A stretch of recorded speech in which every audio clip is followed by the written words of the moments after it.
Live mula sa GMA Network Center, 20 taon nang nakatutok. 24 oras. Magandang gabi po, Luzon, Visayas at Mindanao.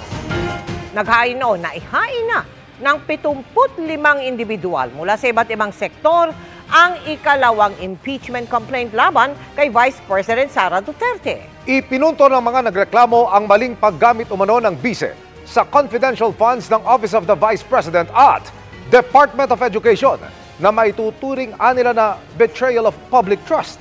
Binanggit din sa reklamo ang pagtanggi ng bise na humarap sa investigasyon ng Kamara. May hamon din sila sa Kongreso at nakatutok si Tina Pangambil Perez.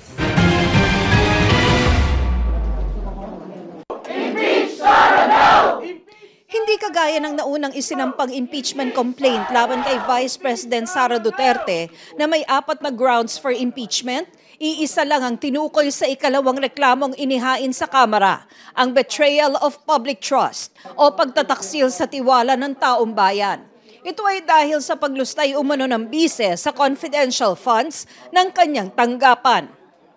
Sa araw na ito, inaakusahan namin si Vice President Sara Duterte ng pagtataksil sa tiwalang ito sa pamamagitan ng paglustay ng 612.5 million na confidential funds ng Office of the Vice President at Department of Education. Ginamit niya ito sa mga maling bagay, sa maling paraan. Hindi lang yan.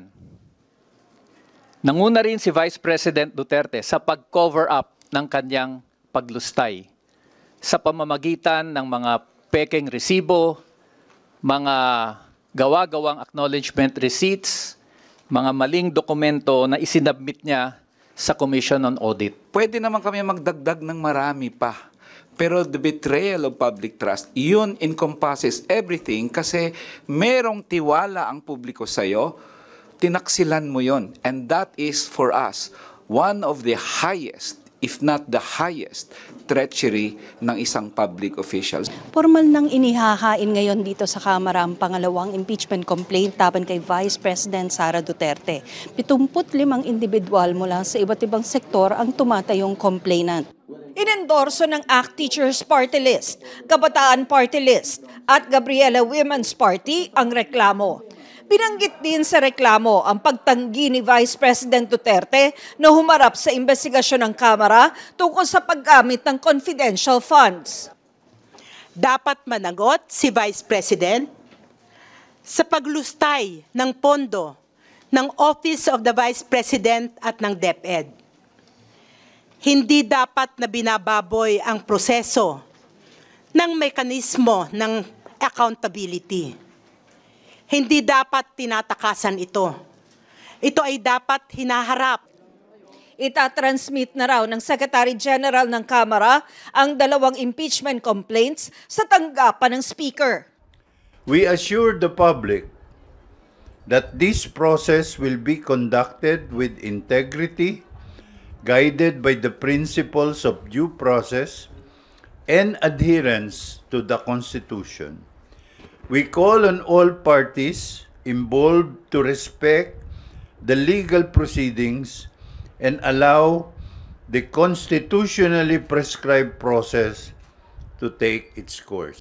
Idiniin ng Malacanang na wala itong kinalaman sa mga impeachment complaint laban sa bise, lalo't nagsalita na si Pangulong Bongbong Marcos na hindi siya pabor dito.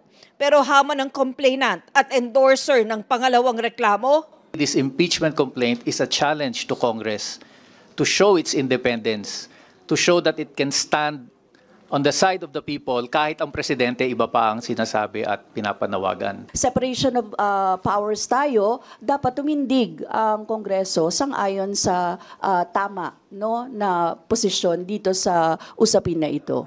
hinihinga namin ng pahayag si VP Sara kaugnay ng mga isinampang impeachment complaints laban sa kanya, pero wala pa siyang tugon.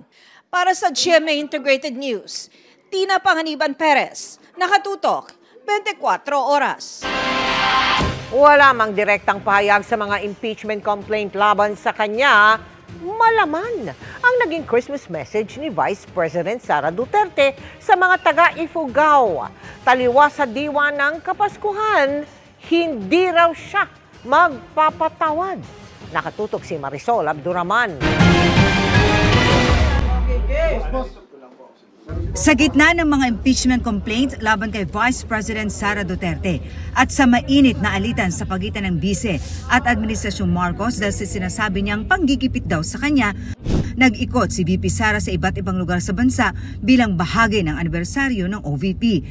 Sa Ifugao, nagbigay ng mensahe ang Bise tungkol sa diwa ng Pasko. Ang Pasko po ay panahon ng pagpapatawad, pagmamahalan at pagbibigay. Lagi ko pong sinasabi na depende po yan sa tao. Pero dahil ako ay Vice President, kailangan ko sabihin sa inyo na yan po ang mensahe at diwa ng Pasko. Pero po ako, hindi po talaga ako magpapatawad. Walang direktang tinukoy ang Bise pero sabi niya, nasa sa inyo na yan. Kung magpapatawad kayo, dahil iba-iba naman ang tao eh. Diba? Meron sa atin mabilis magpatawad, meron sa atin matagal, at meron sa atin dinadala na talaga sa hukay at galit. Muli rin nagpaalala si Duterte na maging mapanuring botante sa darating na 2025 midterm elections. Yung paniningil natin bilang botante sa pangako ng mga politiko. Huwag po tayong maniwala kaagad. Dapat po tingnan natin yung nangangampanya, yung kandidato. Noon bang nakaraang eleksyon, meron siyang mga pangako na ibigay ba niya? Para sa GMA Integrated News, Marisol Abduraman, nakatuto 24 oras. Ipinag-utos ng Korte sa Pasay ang agarang pagpapalaya kay Nery Naig Miranda. Kasunod yan ng pagbasura nito sa arrest warrant laban sa aktres para sa kasong syndicated estafa dahil hindi umano siya nabigyan ng due process. Nakatutok si June Veneracion. Ngayon sana ang huling araw sa ospital ng aktres at negosyante na si Nery Naig Miranda bago siya ibalik sa Pasay City Jail kung saan siya ikinulong dahil sa kasong syndicated estafa. Pero sa halip na balik-kulungan, iniutos ng korte na siya ay pakawalan. Ngayon pong December 4, 2024, Wednesday, nakatanggap ang BJMP Pasay City Jail ng release order ni Nery Naig Miranda sa kanyang kasong syndicated estafa sa RTC Branch 112 Pasay City. At dito inutusan kami to immediately release Ms. Miranda. Bilang bahagi ng standard operating procedure, nagsagawa muna ng verification ng Bureau of Jail Management and Penology kung meron pang ibang kaso at warrant of arrest bago palayain si Nery Naig Miranda na ilang araw nang nakakonfine dito sa ospital. Ang pagpapalaya kay Nery ay sabisa ng utos si Acting Presiding Judge Ronald Augustan sa harap ng pagbasura ng warrant of arrest na inisyo noong September 17, 2024 laban sa kanya. Dahil dito, wala nang bisa ang warrant of arrest laban sa kanya kaya kailangan na siyang pakawalan. Kinatigan ng korte ang prosekusyon na hindi na ipagbigay alam kay Nery ang tungkol sa preliminary investigation ng Office of the City Prosecutor ng Pasay laban sa kanya. Bagamat nakapag-issue ng subpoena, naipadala raw ito sa maling address. Sa Batangas ito isinilbi at hindi sa tunay na address ni Nery sa Alfonso, Cavite. Dahil hindi na-notify ang aktres, malinaw na paglabag daw ito sa kanyang constitutional right to due process na nagpawalang bisa sa preliminary investigation ng Pasay City Prosecutor's Office. Inutusan din ng korte ang Office of the City Prosecutor ng Pasay na magsagawa ng bagong preliminary investigation kay Nery. Pero hindi pinagbigyan ng korte ang hiling ni Nery na iurong na ang kaso. Sa pahayag na inilabas ng abogado ni Nery, nagpapasalamat ito sa desisyon ng korte kung saan binigyang pahalaga ang kanyang constitutional right to due process. Ang muling pag-imbestiga sa kaso ay magbibigay daw ng pagkakataon kay Nery na sagutin ang mga aligasyon laban sa kanya. Umaasa sila na ang reinvestigation ay mag-aabsuelto kay Nery sa mga bintang laban sa kanya, kaugnay ng kaso na may kinalaman sa Dermacare. Ayon naman sa abogado ng mga complainant, the facts remain na ganun pa rin naman yung kaso. Kaya po hindi ninalify ng judge yung information na kanyang binigay base po doon sa resolution ng fiscal. Para sa GMA Integrated News, June Veneracion, Nakatutok, 24 Oras. Samantala, kapapasok lang po na balita, kinumpirma ng Bureau of Jail Management and Penology na pinalaya na si Nery Naig Miranda matapos isilbi ang release order sa ospital dakong alas 6 ngayong gabi. Kasunod yan ng utos ng korte na ibasura ang warrant of arrest laban sa kanya. Wala raw na monitor na destabilization o coup d'etat ang Armed Forces of the Philippines sa gitna ng tensyon ngayon sa politika sa bansa. Tiniyak din ng AFP ang kanilang katapatan sa konstitusyon at administrasyon. Nakatutok si Ma'am Gonzales. Ang tanong ng isang kongresista sa hepe ng AFP Intelligence Command, meron bang dapat ikabahalang destabilisasyon sa panahon ngayon? Meron ba kaming dapat ikatakot kapag merong, for example, impeachment cases sa palagay natin sa second highest ranking official? The members of the Armed Forces of the Philippines are professionals and mission-oriented, and we will abide by the duly constituted authorities, and we will follow the chain of command, sir. And as emphasized by the Chief of Staff, Armed Forces of the Philippines will be neutral as well as be mission-focused. Sa ngayon, 2 impeachment cases na ang nakahain laban kay Vice President Sara Duterte. Pero sabi ni Lieutenant General Ferdinand Barandon, wala raw dapat ikabahala kung mga miyembro ng militar ang pag-uusapan. Is there anything boiling? Meron po bang usap-usapan amongst the, maybe not in your rank, maybe junior rank, and also maybe the retired members of the AFP? As far as the Armed Forces of the Philippines, sir, there's nothing to worry about. As to the retired military officers, sir, I think I'm not in the position to talk about what they are thinking or what they would want to do, sir. Humarap si Barandon sa hearing ng Committee on National Defense ng Commission on Appointments kaugnay ng kanyang promotion sa ranggong Lieutenant General.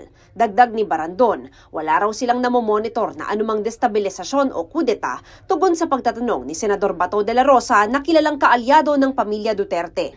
Matatandaan kamakailan lang na nawagan si dating Pangulong Rodrigo Duterte sa militar na protektahan ng konstitusyon sa gitna ng alitan sa pagitan ng kanyang anak na si VP Sara at ng Administrasyong Marcos. Wala silang iisipin na destabilisasyon. Yes, sir. Very good. At Thank least, you, sir. Kami rin, hindi rin ako mapagbintangan na magdi-destabilize ng Pilipinas. Di ba? Yes, sir. Ayun, you know naman, this is politics. Kung wala ka na monitor, it goes without saying na hindi kami pwede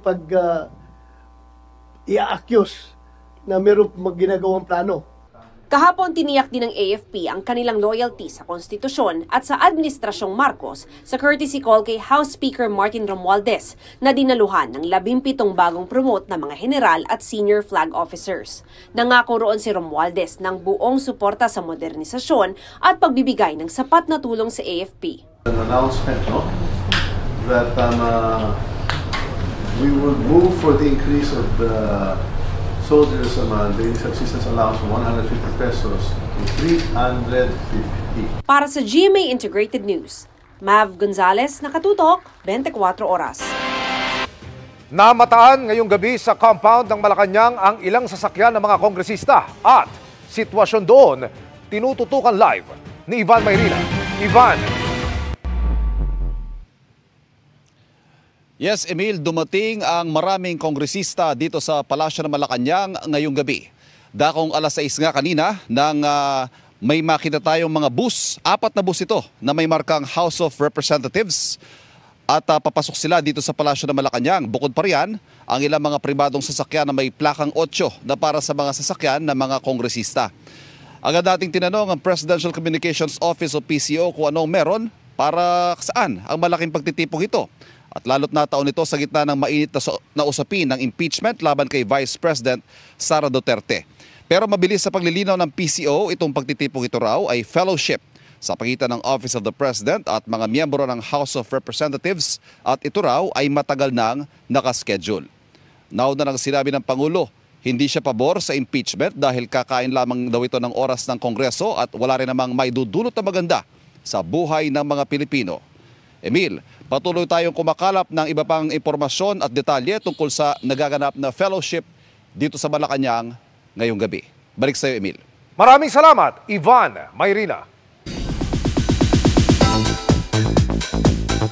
Happy midweek, chikahan mga kapuso! Featured as newest cover stars ng Tatler Philippines magazine, ang ilan sa biggest sparkle artists.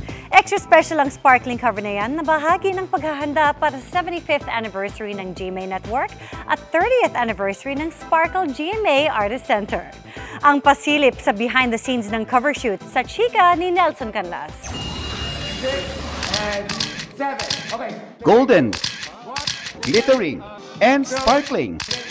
Nagniningning ang sparkle artist sa cover ng Tatler Philippines magazine sa pangunguna ni GMA Senior Vice President Attorney Annette Coson Valdez. Kasama niya in full glam sina Asia's multimedia star Alden Richards, Asia's limitless star Julian San Jose, Kapuso primetime action hero Ruru Madrid, Miss Universe Philippines 2023 Michelle D, Kapuso millennial it girl Gabby Garcia, Pulang Araw star Sanya Lopez at pambansang Ginoo David Dicauco. Ang cover ay bahagi ng paghahanda para sa pagdiriwang ng 75th anniversary ng GMA Network at 30th anniversary ng Sparkle GMA Artist Center sa 2025. It's quite daunting for us because, you know, after 75 years of GMA, it's a very important milestone. We're preparing very well for it. Masaya raw sina Alden at Gabby na maging bahagi ng GMA. Nakakatuwa po na talagang we've seen how the network has grown in the past years, gaano karaming buhay ang nabago, gaano karaming tao ang natulungan in terms of showbiz and news. I basically grew up, spent most of my teenage years in Sparkle and GMA, so they saw me grow. They also added to my values, not just as an actor, but also as a human being. Ganyan din ang feels ni na Julian at Ruru na honored mapasama sa shoot. It's such a nice feeling kasi ang tagal ko na rin hindi nakakasama tong mga to, kaya of course we're all very good friends, we're close friends, and happy ako kasi nakita ko sila ulit. Nakakatuwa kasi we get to, magkita-kita kahit sa mga gantong mabibilis lang na panahon because syempre pagka nagtatrabaho kami magkakaiba yung mga projects na ginagawa namin. Hanggang ngayon naman, hindi pa rin daw makapaniwala si David sa lahat ng opportunity na ibinibigay sa kanya. For me naman kasi, I just love the craft. I learned to love acting and I'm just doing my job, and all the recognition or like yung pinipeg nila sa akin are galing sa kanila yun. Sabi nga ni Sanya at Michelle, sana raw ay mas marami pang artists na matulungan ng GMA katulad nila.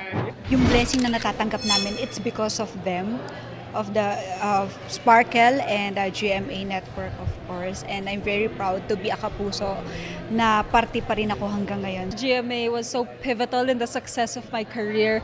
I am a homegrown Kapuso. I'm also a homegrown Miss Universe Philippines, the first. So a lot of milestones were definitely hit dahil sa suporta ng GMA Network sa akin. Nelson Canlas, updated sa Showbiz Happenings. Good news sa mga mamimili sa Metro Manila, aarangkada na simula bukas ang bentahan ng 40 pesos kada kilo na well-milled na bigas sa ilalim ng Rice for All program ng gobyerno. Kung saan-saan yan maaaring mabili, alamin sa pagtutok ni Bernadette Reyes. Sa kabila ng katatapos lang na harvest season at bumababang presyo ng bigas sa international market, umaabot pa rin sa 54 pesos ang well-milled rice sa mga pamilihan. Pero simula bukas, may mabibili ng 40 pesos na bigas sa ilang pamilihan sa ilalim ng Rice for All program. Bilang palatandaan sa mga mamimili na bibili ng 40 pesos na bigas sa ilalim ng Rice for All program, makikita ang kiosk kagaya nito simula bukas sa 5 piling palengke at 2 estasyon ng tren. Kabilang dito ang Guadalupe Market, Kamuning Market, Malabon Central Market, New Las Piñas City Public Market at Pasay City Public Market. Makakabili rin sa North Avenue Station ng MRT at Monumento Station sa LRT1. Bukas sa mga kiosk mula Martes hanggang Sabado simula alas 8 ng umaga hanggang alas 5 ng hapon. Bukod sa kiosks, patuloy rin makakabili ng murang bigas sa mga kadiwa centers. Wala pong limit actually, basta kung naubos po yun, yung laman po nun, magre-replenish po tayo. Layon daw ng programa na maramdaman ng mga mamimili ang pagbaba ng presyo ng bigas. That's the intent, na makita talaga yung presyo na pwedeng ibaba yung presyo. Kasi lalo na yung nasa range pa ng 50 to 55, that's for now too much na presyo ng well-made. Pero mura nga, patok naman ba sa panlasa? Eto na yung itsura ng sinaing na bigas na mabibili sa halagang 40 pesos. Maputi yung bigas, wala ding amoy. Ngayon naman, titikman ni Aling Norma kung kumusta ba ang lasa nito. Sardinas nga lang yan ha, pero masarap. Sa mga kainan pwede ito, hindi ka nalulugi. Masarap po. Tapos puti. Nakakabusog, mabigat sa tiyan. Okay naman, pero masarap sa Bulacan, pero mahal. 60 pesos. Hati naman ang reaksyon ng mga rice retailers sa programang ito. Kahit wala akong tubo, isasakripisyo ko ay sarili. Mapagtindala. Ningas kugon lang yan. Palagi silang may programang ganyan pero hindi naman tuloy-tuloy. Tugon naman ng DA, kaya ng pamahalaan ay ipagpatuloy ang programa. Bukod sa pagpaparami ng mga pwesto sa Metro Manila, balak din itong i-roll out sa mga probinsya. By the end of the year, we have more than 100 days na national stock inventory, enough to carry us out hanggang susunod na harvest season. At meron din naman din na historically na pumapasok na importation pagdating ng first quarter. So we don't have any issue in terms of volume and stocks. Para sa GMA Integrated News, Bernadette Reyes, nakatutok 24 oras. Bago ang 2 impeachment complaint laban kay Vice President Sara Duterte, naharap na rin sa kaparehong reklamo ang iba pang naupong opisyal ng gobyerno. Sinaliksik yan ng GMA Integrated News Research sa pagtutok ni Maki Pulido. Sa paghahain ng 2 magkahiwalay na reklamo laban kay Vice President Sara Duterte, muli na namang maugong ang salitang impeachment. Ito yung proseso sa pagpatanggal sa pwesto ng mga Pangulo, Vice Presidente, mga miyembro ng Korte Suprema at pinuno ng mga Constitutional Commission, gayon din ng Ombudsman na nakasaad sa saligang batas. Hindi na bago sa bokabularyo ng mga Pilipino ang salitang yan. Sa pagsasaliksik ng GMA Integrated News Research, taong 1949 pa lang, nasubok na ang prosesong yan ng maghain ng reklamong impeachment laban kay President Elpidio Quirino. Taong 1964, naharap din dyan si Pangulong Diosdado Macapagal at noong 1985 si Pangulong Ferdinand Marcos Sr. Lahat ng reklamong yan na basura. Pagkatapos ng EDSA Revolution, nagamit din ang prosesong ito laban kay Pangulong Cory Aquino pero hindi rin nagtagumpay.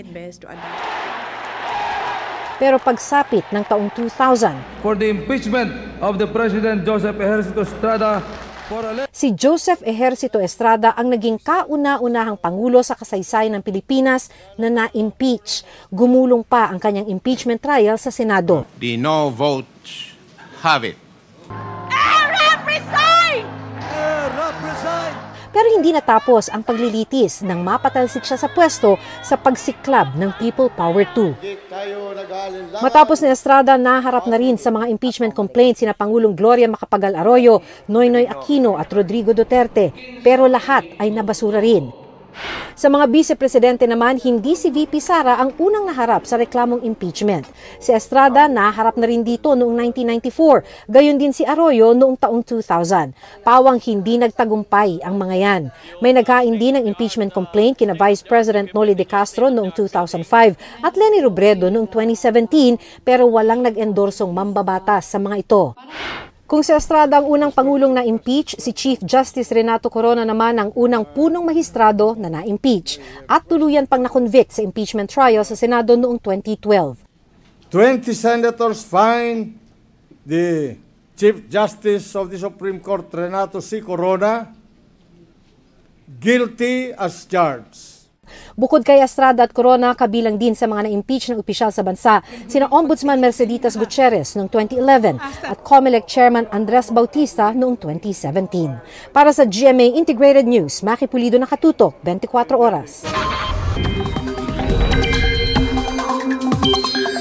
Mga kapuso, kumpara nitong mga nakalipas na araw, bahagyang humina po ang ihip ng amihan.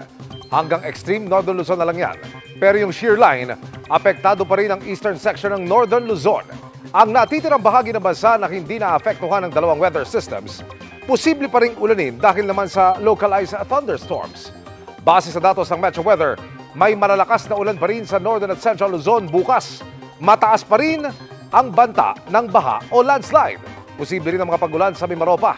Mataas din ang tsansa ng ulan sa Visayas at ilang bahagi ng Mindanao. Sa Metro Manila, mababa ang tsansa ng ulan pero sakaling maging maulap bandang hapon, posibleng magka-thunderstorms. Base naman sa latest outlook ng Pag-asa, posibleng may mabuong low pressure area sa mga susunod na araw sa silangan ng Mindanao pero mababa ang tsansang maging bagyo. Mula December 11 hanggang December 17, may panibagong sama ng panahon na posibleng maging bagyo. Sakali mang matuluyan, maaari itong tumawid sa bahagi ng Visayas at Mindanao. Pero mga kapuso, maaari pa itong magbago kaya patuloy nating tututukan. Sinintensya na ang 13 nahuling Pinay surrogate mother sa Cambodia nitong Oktubre para sa kasong human trafficking. Mula sa hanggang 20 taong kulong, napababa sa hanggang 4 na taong kulong ang sintensya sa ating mga kababayan ayon sa Justice Department. 2 taon dyan ay suspended sentence. Ibig sabihin, kailangan muna nilang manatili roon ng 2 taon bago makauwi sa bansa. 20 sila ng unang masagip noong Oktubre pero naunang pinauwi ang 7 na hindi nagdadalang tao. Gumugulong na ang investigasyon sa pag-recruit sa mga Pinay at naging proseso ng trafficking sa kanila. Pag-uusapan naman ng mga gobyerno ng Pilipinas at Cambodia ang magiging kapalaran ng mga bata sa oras na isilang na sila. Pinag-uusapan din ang magiging nationality ng mga bata na pinalaki lamang sa sinapupunan ng mga Pinay. Para sa atin, ang mga batang ito ay mga Pilipino. Sa batas natin, simple lang. Kung sinong nagsilang sa bata, siya ang nanay ng bata. Susundin ang nationality niya. Malaking posibilidad na pag mauwi na natin yung mga bata dito sa Pilipinas, ay i-refer natin sila sa DSWD tsaka sa NACC. The sweetest birthday boy deserves the sweetest surprise. Kaya naman much appreciated ni Ruru Madrid ang kabi-kabilang blessings kabilang ang nalalapit na showing ng kanyang MMFF entry at Season 2 ng Lolong. Ang masayang celebration sa set, ichichika ni Lars Santiago. Bonggang buffet dinner na may crocodile cake. Yan ang pinagsaluhan ng cast at crew ng Lolong Season 2 para sa kaarawan ni GMA primetime action hero Ruru Madrid. Ang handaan, nagsilbing Thanksgiving na rin para kay Ruru. Kasi every year, di ba, parang laging may bagong blessings na dumadating. Like for example, last year, ginagawa ko nun yung Black Rider. Laking pasasalamat ni Ruru nang binigyan ng GMA Public Affairs ng Book 2 ang Lolong na talaga namang naging matagumpay noong una itong ipalabas. Sabi ko nga, parang ever since ginawa ko tong Lolong, napakaraming mga kabataan na lumalapit sa akin na sobrang idol nila si Kuya Lolong nila. Yung iba nagkikwento sa akin na lahat daw sila sabay-sabay nanonood after school. Kumusta naman ba ang taping ng Lolong? It's our 9th or 10th day na ng taping for Lolong. Napakarami namin kailangang habulin dahil e-air na po kami ng January. But we're having fun. Nakita ko yung pagtutulungan ng bawat isa. Nakita ko yung drive at yung passion. Doble ang nararanasang excitement ni Ruru dahil bukod sa Lolong, Bayani ng Bayan, malapit na ring mapanood ang pelikula nila ni Dennis Trillo na Green Bones na official entry sa 50th Metro Manila Film Festival.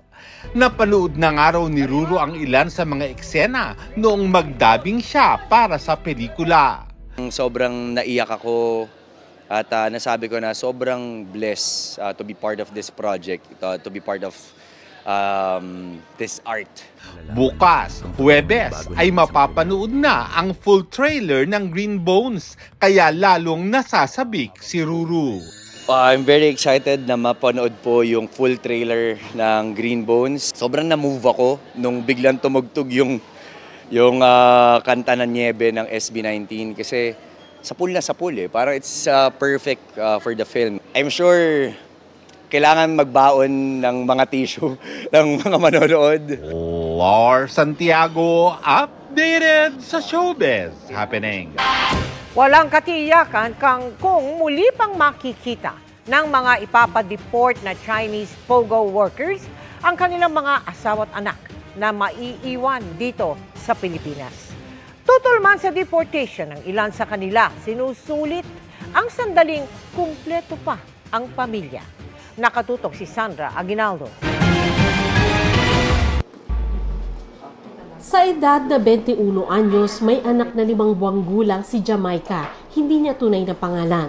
Ang ama ng bata, isang Chinese national na nasa kustodiya ng gobyerno dahil sa pagkakasangkot sa iligal na Philippine offshore gaming operator. Sa gitna ng posibilidad na ma-deport ang Chino anumang oras, tila ba ninanamnam ng pamilya ang bawat sandaling magkasama sila. Pangamba ni Jamaica, baka hindi na sila magkitang muli. Sana po mabigyan po ng chance na makalaya po yung partner ko po. Sana tulungan po nila kami. May mga anak po dito sa Pilipinas. Pero kwento ng Chino, wala pa siyang nakausap para maipahinto ang kanyang deportation. Yes, he wants to stay in Philippines. 我媳妇儿孩子都在这边。Because his wife and his baby. 这个我也说不上来，就是我媳妇儿她一个人带着小孩挺难的，就这样。If he was deported, he cannot take care of his family. Sabi ni Jamaica, bukas naman daw ang pinto ng kanyang mga magulang para sa kanilang mag-ina.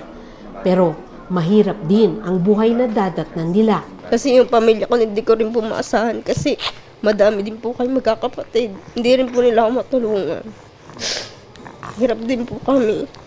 Nakarating na sa Department of Social Welfare and Development o DSWD ang nakalulungkot na kalagayan ng tinaguriang POGO babies. Kaya nga ang Department of Social Welfare and Development nagre-reach out na doon sa PAOK para magkuha na natin yung mga details and ma-turn over na rin sa ating pong pangangalaga itong mga nanay at yung kanila pong mga anak. Pwede raw nilang kupkupin at bigyan ng kabuhayan ang mga Pilipinang ina ng mga bata. Meron tayo yung Haven for Women and Children na pwedeng dyan muna natin dalhin itong mga nanay at kanilang mga anak. Ika-capacitate natin sila, improve natin yung kanilang skills, livelihood, opportunities para sila ay makapagsimula on their own. Hindi alam ni Jamaica kung gaano kaikli na lang ang sandali para sa pagsasama ng kanyang pamilya. Kaya sinabi na niya ang laman ng kanyang puso. Waay nila ko. Me too. Maikling mensahe na puno ng kahulugan na sana'y magbuklod sa kanila sa panahong sila ay magkawalay. Para sa GMA Integrated News, Sandra Aguinaldo, nakatuto, 24 oras. Hindi po nagpahuli ang iba pang mga lugar sa bansa sa kanilang Christmas paandar. Sa Malabon, inaabangan na ang pagpapailaw sa mga Christmas display. At nakatutok live doon si Rafi Tima. Rafi! Vicky, ilang minuto na nga lang ay nakatakta ng sindihan itong higanteng Christmas tree dito sa siyudad ng Malabon. Bukod dito sa Christmas tree ay naasang sisindihan din yung kanilang higanteng Christmas lantern. Samantala, nagsimula na rin ang selebrasyon sa iba't ibang bahagi ng Pilipinas.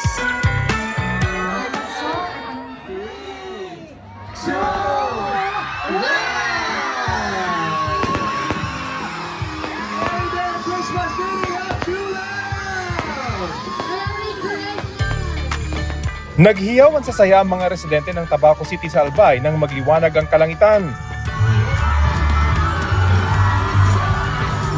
Bukas na sa publiko ang Christmas attraction na talaga namang out of this world. Cosmic Wonderland kasi ang tema, kaya ang Christmas tree, pinalumutian ng mga planeta at iba pang celestial objects. Pwede rin magpa-picture sa life-size astronaut display at may spaceship pa. Pero kahit may unique touch ang mga dekorasyon, hindi pa rin mawawala ang higanting Belen. May Santa Claus din na namimigay ng candy sa mga bata.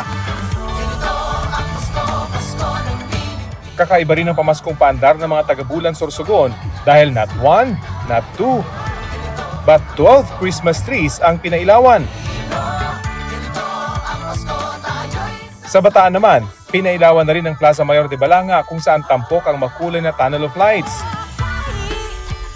May arc of lights din at malatrandia na pwedeng sakyan. Unti-unti na rin dinarayo ang Christmas village na yan sa Bagabag, Nueva Vizcaya.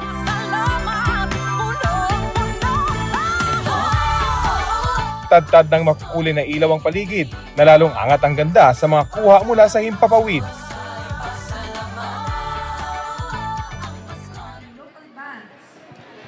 Vicky, bukod dito sa inaabangang pag-iilaw dito sa higanting Christmas tree ay inaasahan ding paparangalan yung mga nanalo sa kanilang Christmas decoration contest dito sa syudad ng Malabon. Yan ang latest mula dito sa Malabon.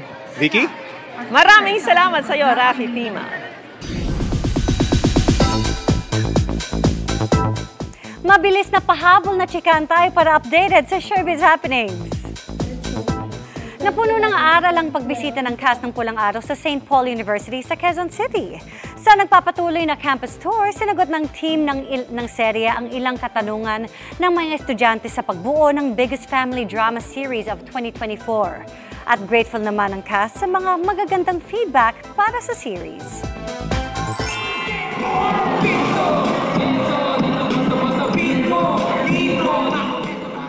Screams Pinoy Power! Yan ang collab performance ng SB19 member na si Pablo at Pinoy rapper na si Easy Mill sa hit SB19 song na Gento. Naganap ang pasabog performance sa Vibe Manila 2024 kagabi sa Pasay City. Friends on and off cam. Ganyan ang samahan ng cast ng youth-oriented show na Maka na nag-hiking/nature trip pa recently. And that's my chika this Wednesday night. Ako po si Iya Arellano. Miss Mel, Miss Vicky, Emil. Thanks, Iya. Salamat sa iyo, Iya. Thank you, Iya. Yan ang mga balita ngayong Miyerkules. Mga kapuso, 21 days na lang Pasko na. Ako po si Mel Tiangco. Ako naman po si Vicky Morales para sa mas malaking misyon. Para sa mas malawak na paglilingkod sa bayan, ako po si Emil Sumangil. Mula sa GMA Integrated News, ang News Authority ng Pilipino, nakatuto kami 24 oras.